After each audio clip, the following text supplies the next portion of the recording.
नमस्कार मित्रांनो, घरोघरी मातीच्या चुलीचा आजचा भाग हा खूप छान भाग आहे. ओवी ऐश्वर्याच्या सांगण्यावरून दिलेल्या नंबरवर कॉल करते आणि तो कॉल कोणी रिसीव्ह करत नाही.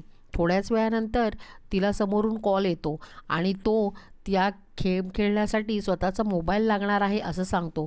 पण ओवीकडे फोन नसतो, त्यामुळे तो कॉल कट करतो. इथे शर्वरी बाळाचा विचार करत असते आणि विक्रांत तिच्यासाठी कॉफी घेऊन येतो. आज मला ऋषिकेश दादाकडून कळलं की तू जीव द्यायला गेलेलीस. तेव्हा शर्वरी म्हणते, नाही असं नाही, मी खूप डिप्रेशनमध्ये गेलेली. तेव्हा विक्रांत म्हणतो, तुला एकदा माझा विचार करा असं वाटणार नाही का? आणि माझं काय होईल एवढा साधा विचारही येत नाही का? तेव्हा शर्वरी म्हणते, मी सांगणारच होते तेव्हा. तेव्हा तो विक्रांत तिला म्हणतो की आपण दत्तक मूल घेऊया, आपल्याकडे बरेच ऑप्शन्स आहेत. तेव्हा शर्वरी म्हणते, तुझ्या आईला हे चालणारच नाही. तेव्हा विक्रांत म्हणतो, मी आहे ना, जग इकडचं तिकडे झालं तरी मी तुझ्यासोबत असेल.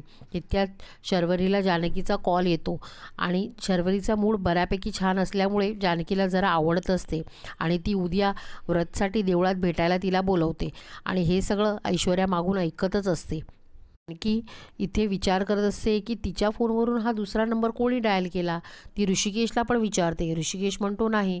मग तिचा डाऊट येतो की ती ओवीने तर नसेल ना डायल केला. जानकी ओवीला बोलवते आणि तिला विचारते. तेव्हा ती नाही सांगते आणि जेव्हा जानकी जरा जास्त ओरडते तेव्हा ऋषिकेश तिला प्रेमाने विचारते. तेव्हा ती हो, मी चुकून डायल केला असं सांगते. तेव्हा जानकीला खूप राग येतो. तू खोटं का बोलत आहेस? तेव्हा ती तिला ओरडते.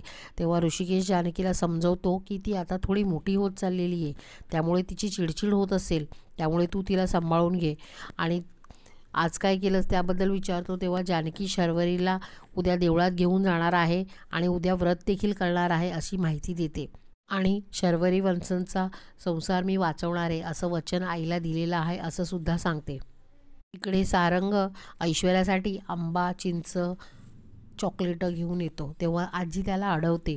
आपण खाऊयात असं सुद्धा म्हणते. तेव्हा सारंग म्हणतो, हे सगळं मी ऐश्वर्यासाठी मागवलेलं आहे, ती बाळांसाठी विचार करत आहे असं देखील सांगतो. तेव्हा दोघांचा गैरसमज होतो की ऐश्वर्या प्रेग्नेंट आहे. आजी तर सगळ्यांना पेढे वाटायचं सांगते. इकडे जानकी आणि आईची व्रताची तयारी चालू असताना जानकीला ओवी परत फोनमध्ये गुंतलेली दिसते. ते तिला अजिबात आवडत नाही. ती त्यावरून तिला ओरडते.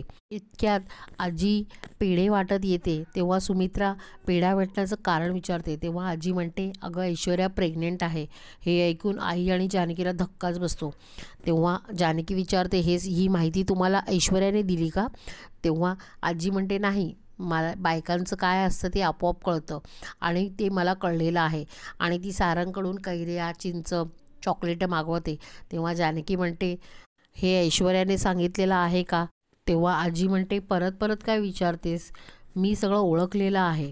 आणखी कन्फर्मेशनसाठी आईला सरळ ऐश्वर्याला विचारा, म्हणजे आपल्याला काय ते नक्की कळेल. किंवा ती घरात थांबण्याचं कारण शोधत असेल अशी शंकासुद्धा जानकीला येते. आई म्हणतात की मी विचारते तिला, तू शर्वरीकडे जा. आणि आजचा भाग संपतो. पुढच्या भागामध्ये की आणि शर्वरीला एक स्त्री भेटते जी प्रेग्नेंट असते आणि ती स्वतःचा जीव देण्याचा प्रयत्न करत असते. कारण विचारल्यावर ती बोलते की मला कोणी स्वीकारत नाही आहे. त्यामुळे शर्वरी म्हणते की हे बाळ तुम्ही मला द्या आणि जानकीकडून वचन घेते की तू ही गोष्ट कोणालाच सांगायची नाही. पण इतकं मोठं दुर्दैव की ऐश्वर्या ती मागे उभी राहून ऐकत असते. आता पाहूया पुढच्या भागात काय होईल ते. धन्यवाद.